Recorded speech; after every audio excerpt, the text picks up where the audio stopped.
Samantala, isang araw matapos ang halalan, tinaasang honoraria ng mga guro at election workers na naglingkod nitong Hatol ng Bayan 2025, agad na ipinamahagi ayon yan sa COMELEC.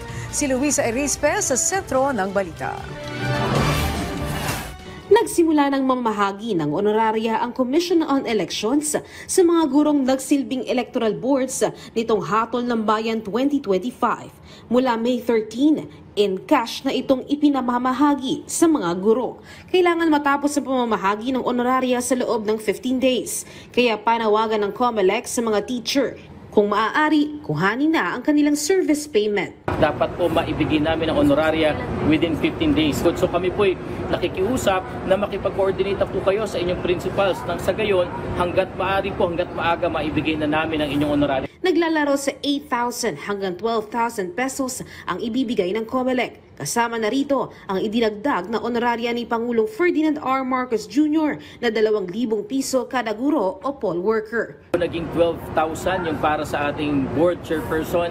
Doon po sa poll clerk at third member ay 11,000. Dati po yung 10 at dati po yung 9. Ngayon po yung ating Deputy Supervising Officer, naging 11,000 na rin po siya. Dati siyang 9. Yung DESO, Technical Support Staff, dati po yung 7, 9,000 na rin po siya ngayon.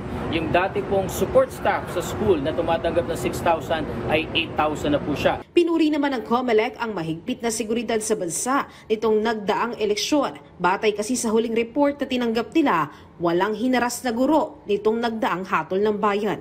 Samantala, nagpaalala naman ng poll body sa mga kandidato na magpasa naman ang kanilang Statement of Contributions and Expenditures o SOSE.